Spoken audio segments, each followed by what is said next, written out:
excited about being home, certainly, and we will be for the next 3 weeks. And something that has been important to us is playing well at home, and we've been able to do that. And again, getting our football team to bounce back after a difficult loss, one which was hard fought, and certainly proud of the resiliency and the effort that was displayed on Sunday night, coming back from a 17-point deficit and putting ourselves in a position to win the game. We were up late in the game.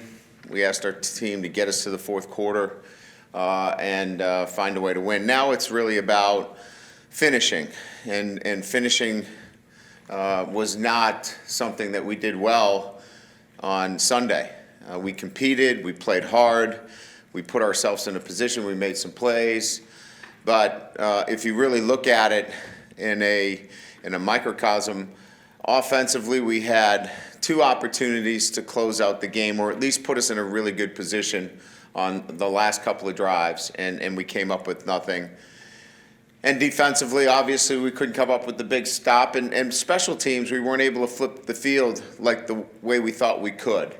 And so this game is still about all 3 phases, and all 3 phases had a chance to impact the game late.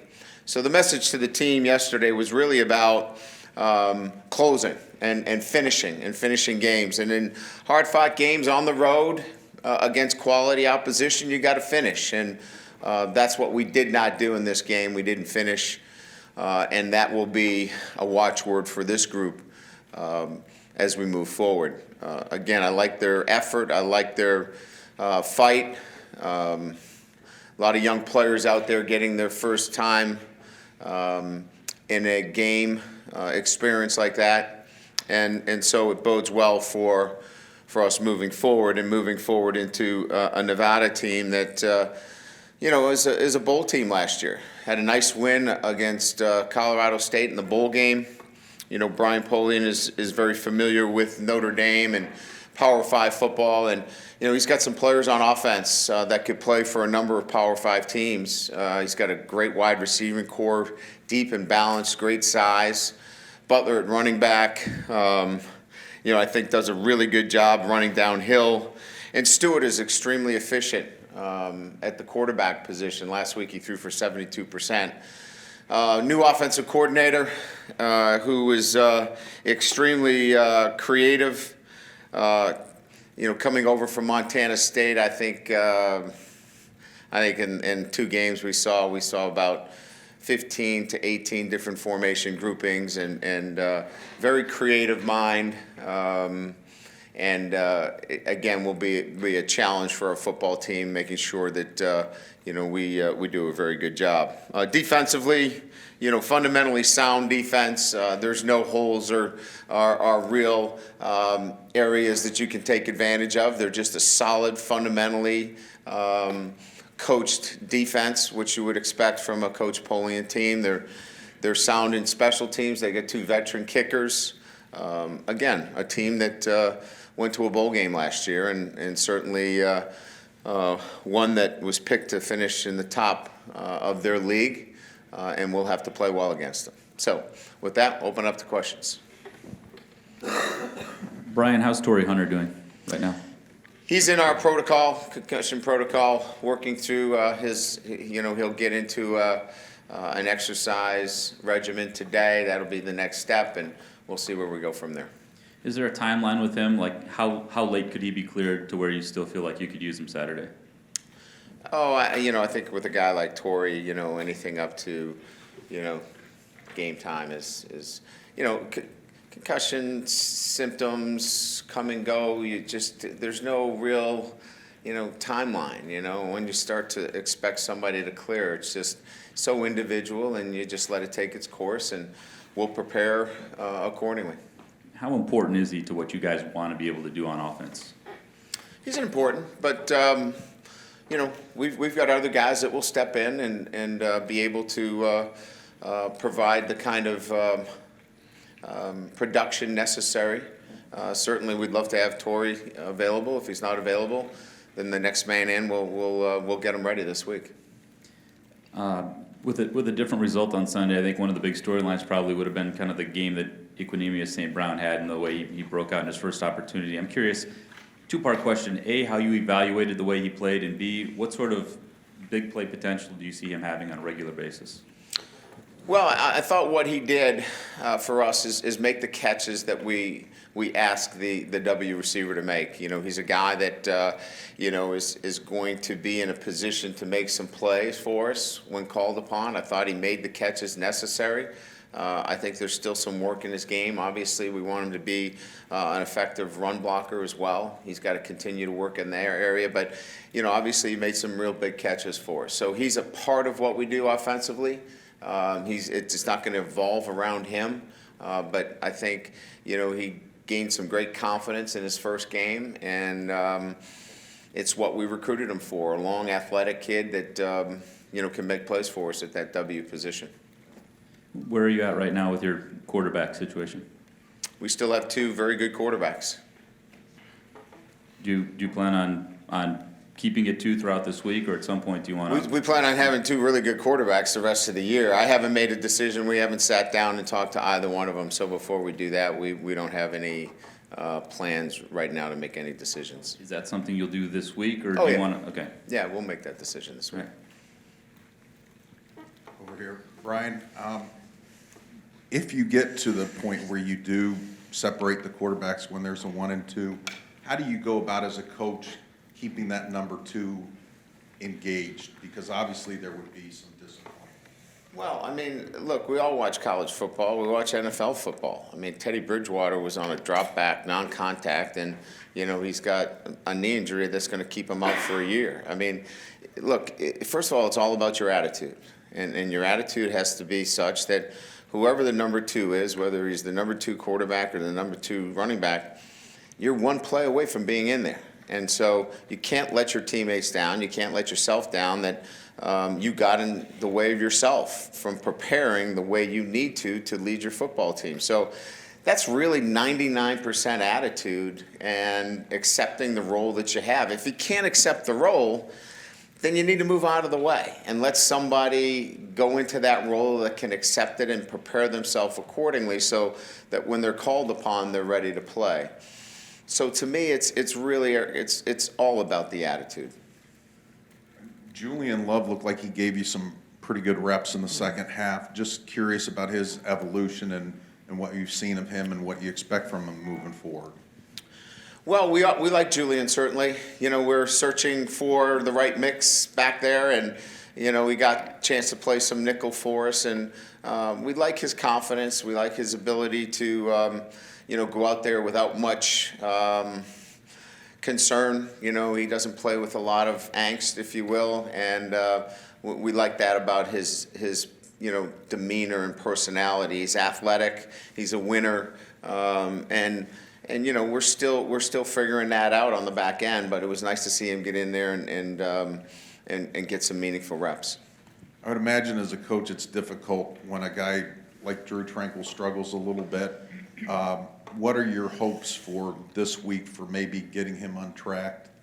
Yeah, we got to get him back out there, and again, it's a learning process. Some of the mistakes out there were ones that he's aware of that, again, we just have to be better. We've got to communicate and teach better. We've got to make sure that, he's clearly understanding, what we're asking of him, and making sure that we get that on game day. And so, we come back out and make sure that Drew understands what's expected, and he needs to come through for us. In terms of the short week, maybe what did you do creatively to condense or remove something from the schedule so that you're on schedule? Yeah, so, we're trying to, really back off a little bit today and really, make up for it a little bit as the week unfolds. I think rest, sleep, treatment is really important and has been over the last 24, going on the next 36 hours. We've had optional weight training. We've had some optional things that we normally have mandatory. as well as today will be a lighter load in practice, and we'll make up for that as the week unfolds, as we get ourselves back into, what would be the traditional days. So you may see us, push it back a little bit, that we do a little bit more maybe on a Friday than we normally would. Last one from me, I know Ashton White and Dexter Williams and that group all played on Saturday, but are we assuming too much that it's behind them at this point? Community Standards has a way of, handling all matters, and they'll handle the matters in the time frame that they see fit. They do not consult with me, and so, I've been through this before. If you remember, a couple of years ago, and so I don't concern myself with those matters. I focus on really the team and what I can control. I can't control any of that. So I don't wring my hands. I don't wait around for the phone calls. I just go to work every day with our roster. And if I'm informed of anything, I react accordingly. Coach, to your left, with the receiver situation, obviously when you're in the middle of a game, you've kind of got to just get the next man in. But with a week to prepare, if Torrey can't go, do you move Equanimeous around, get the other W's going? Do you get Stefferson, McKinley? What's kind of your plan there for that? I prefer not to move EQ. I think he's established himself in a position that I would like some continuity and consistency there. It's a position that I think more than anything else requires somebody to really build a relationship and a rapport with the quarterback. And if you start to move him around now, it begins to erode really some of the things that we built on over the last few weeks. So that's not an option right now. We'll look at options from Corey Holmes, who has been working at the Z, but has been cross-trained at the X. Obviously, KJ and Javon McKinley. Those would be the natural places to look right now at X. Offensive line, you had a chance to go back and watch the film. What was your assessment of this group's first game together? Mixed bag. I think our right side played better than I thought, and our left side didn't play as well as I thought. We in particular in the later parts of the game when we relied on going left, we weren't as effective. That side's got to play better for us, and they know it. Overall, Colin and Alex, I was pleased with their play. Sam was in there, holding his own. He had a tough. Hey, look, anytime you've got a 310-pound guy on you and you're one-on-one a lot, you're going to win some, you're going to lose some. So I'm fine with Sam, really. I mean, he gave us, the kind of production you need to run for over 200 yards.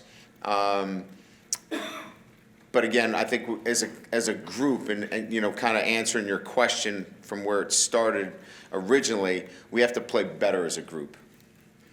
The 3-3-5 you guys went with on Saturday, you mentioned it, or Sunday, you mentioned after the game that was what you felt got you the best players on the field. Was that more of a Texas-specific situation? Is that something that you guys plan on moving as you continue? No, it was Texas-specific to put guys in a position that we felt were our best players,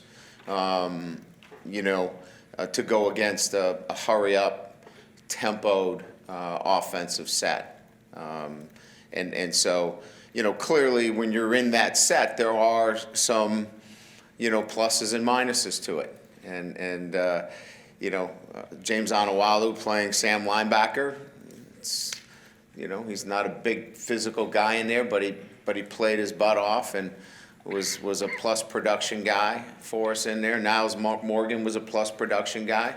Our defensive line held their own, but we had some other issues that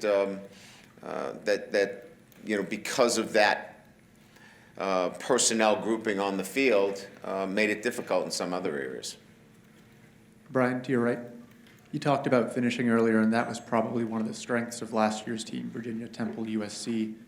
How do you instill that mindset in this team? And what traits does this team need to have in order to be one of those teams? It's really, the mindset is there. When the mindset's there when you're down 17 and there's no quit. So, that resiliency that you look for is there. It's execution in those times that you need it. It's that attention to detail and doing your job in those crucial times when you're called upon. We had some really good looks late offensively, and we didn't execute at the level necessary to continue drives to score. And so it's execution in those critical times that requires you to be the best at those times. We've got the other factors there. That's the one that we didn't have enough of on Sunday. And the execution, that's something that would probably improve with experience with the younger team? Yeah, and it's not just younger players. It's, Deshaun's got to execute. Mike McGlinchey's got to execute. Quentin Nelson's got to execute. Veterans and freshmen alike, young players, old players. This is not a young player kind of mantra here. This is everybody across the board is responsible for execution late in the game and being the best they can be.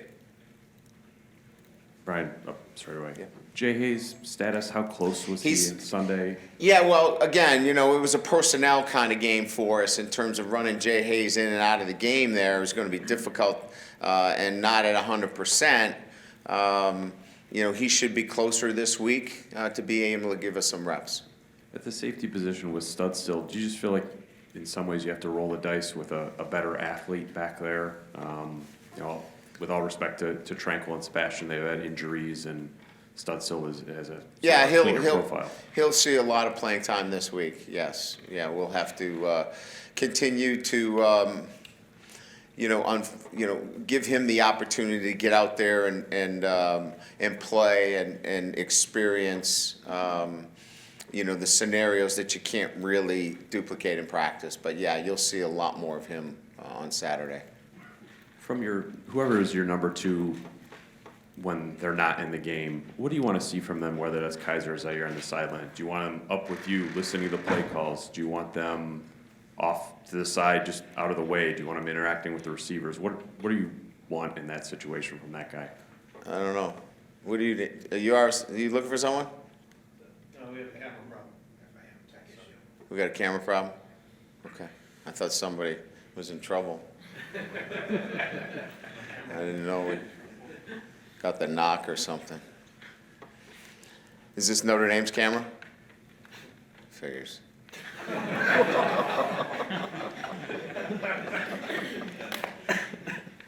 Get what you pay for. Thank you. Make sure you guys get his name after. Something like that. I think my comments, Pete, would be similar to what I said. Look, they're both really good players. I think we could all agree in this room. Now it's not about anything else but how you accept your role. And whether he has his helmet on or helmet off, you know what I mean, he's got to be engaged and ready to go at a moment's notice. He's got to prepare himself as if he's the starter. So I really think all that is about your attitude and how you accept that role and how it's embraced. That, to me, is the most important element of this. I meant that more from a practical standpoint than a body language standpoint. Like, do you want them involved in the calls that are going in and sort of listening to everything that's happening, or is that not really a... Yeah, and I think the practical answer to me would be that's a discussion that I would have. If my number two is fully engaged, if he wants to be on the headset, I got him on the headset. If he wants to signal, he's signaling. It just really depends. Each one of the twos that I've had have a different way of feeling as though they're engaged in the game and part of it. And that would be a conversation that I would have with either Deshaun or Malik, depending on who the two is. On Deshaun's game, he was pretty quick to nitpick afterwards about, missed checks and things like that. And I think we just see, he threw for 5 touchdowns and ran for another one. But Could you give us a couple examples of things that maybe are really small, minute, that we wouldn't see, that you and him see, that you feel like he can clean up? Yeah, I mean, we missed a couple of throws, poor balance on a couple of throws on the perimeter that are cupcake throws that we missed, and 2 protection situations where we, late in the game where we got sacked that he never misses, and for some reason he missed. And then he checked out of a pass play into a run game late in the game where we had a pass on and just try to do a little too much. So a lot of it is, I think probably late in the game trying to do a little bit too much and let the offense run itself, and you, being the player that you are, you're going to make something good happen instead of trying to manufacture something. And just lastly, we didn't see a lot from Josh Adams in camp because of the hamstring, but how is he a better player now than the one you had last year? And I think the receiving game, wheel route type stuff. Yeah, I think there's 2 areas. One, a real good understanding of our pass protections, which takes time and knowledge, which we didn't have a ton of time with him on it last year. And 2, we worked a lot in the spring, in particular, with him catching the football out of the backfield. Brian, you mentioned yesterday about tapping the brakes and the criticism of the defense. Not a lot of games in college football are won when you give up 37 points. What did you see that gives you, a belief that things will be getting better? Well, I know our personnel, and our defensive line was pretty solid, and Niles Morgan, our middle linebacker, was really solid. I think moving Crawford out to corner is going to solidify things for us. And I think the safeties we knew were going to be young and inexperienced. So I think it's just a matter of they need more time, and they're going to get better each and every week because I'm looking at the personnel that we have, and we'll evolve to putting those guys in a position that best fits their abilities. And that's what we have to do as coaches. We have to say, okay, what can these guys do and what can't they do? And let's maximize what their strengths are. Instead of saying, hey, we love this, we want to do this, we want to do that. We can't do those things in certain situations. So really knowing our personnel, moving forward, and accentuating the things defensively that they do well.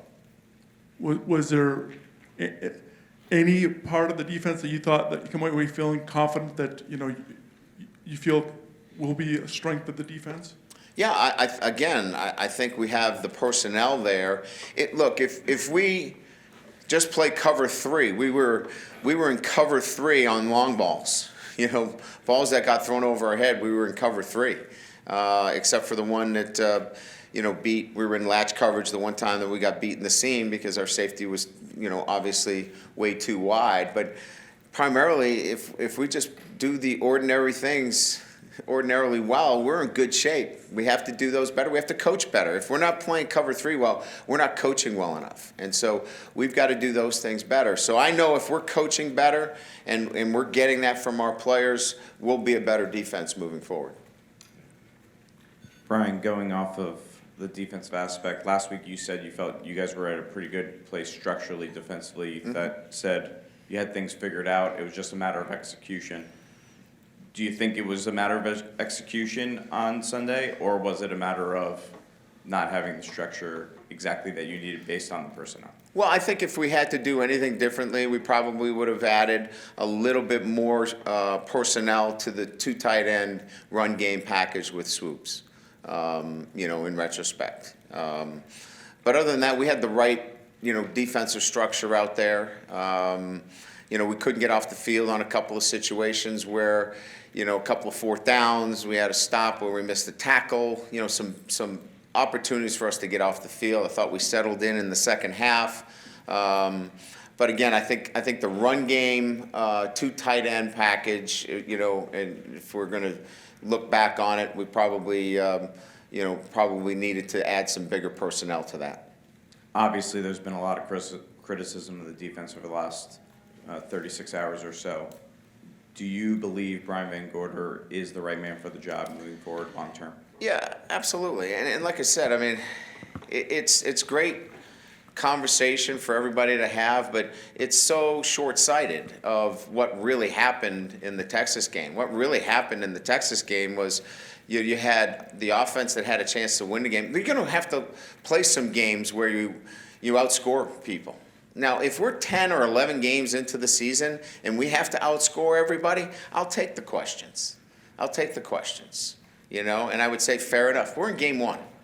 We're in game one of a brand-new offense that we saw for the first time, and we got 10 guys that went to the NFL off this team. So I just think that we're jumping the gun. If we're 10 games into this and we're giving up 50 points a game, I'll have to answer your questions. Right now, as I said yesterday, I think y'all should just relax a little bit. I think our defense is going to be fine. And quite frankly, as a head coach, I never think of it as one side of the ball. Our defense settled in the second half enough for our offense to extend itself and score some more points, and we didn't execute well enough in that phase. Thanks. Yep. Brian, up here, Pete's question about maybe what Deshaun didn't do right, but one of the throws that he did do right was the one where I think he scrambled out of the pocket, went through his progression, scrambled out of the pocket, then found Torrey in the end zone for that touchdown. Is that just part of his overall progression and development as a quarterback, that he's able to go through his progression, scramble, and then find a guy there? Last year, he would have tried to drill it into the primary receiver in red coverage. That was bracket coverage. I think he probably would have rushed the throw, and it would have been incomplete. We've worked hard on bracket coverage with him, being more patient. You're not getting a great pass rush down there in bracket coverage because they're doubling out. Keep working towards the line of scrimmage. Be patient. Guys will find openings on the back end line and the pylons. He was patient, and I think that was a step in the right direction for him. And then the throw to Adams that put you guys ahead there, where I think he got hit on the throw and still was able to make that throw. Is that another one that he maybe has developed in to be able to do that? Yes and no. He missed that protection. He usually gets that protection right. He had been seeing that nickel fire all day, and for some reason he missed that nickel pressure. But he's a guy that will stand in there as well and make the big throw. It was a great throw, but I think it was even a better catch. Coach, right here. Adams and Folston both left the field at times with a little bit of hobble. They would both come back, but what is their status coming into this week? They're both fine. Just typical bumps and bruises of running backs, going through the course of a game. And as for Folston, what were your impressions of him in his first game back from his major injury? I thought he did a great job. He's just really slow.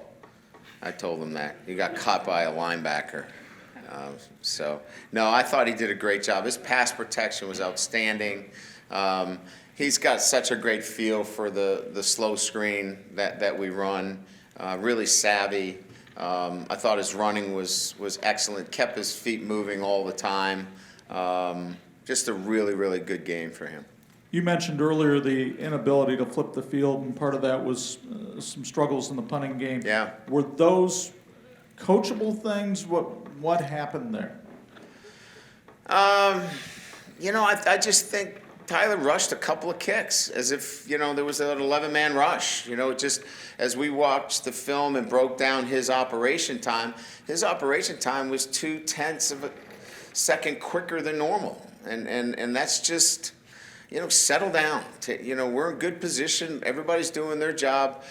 Just go through your routine and punt the football. He got a little bit rushed back there where he didn't have to. He felt a little pressure earlier. We were a little soft on the right side. Maybe he felt that, but he's got to trust his protection and go through his normal operation time. He rushed a couple of kicks.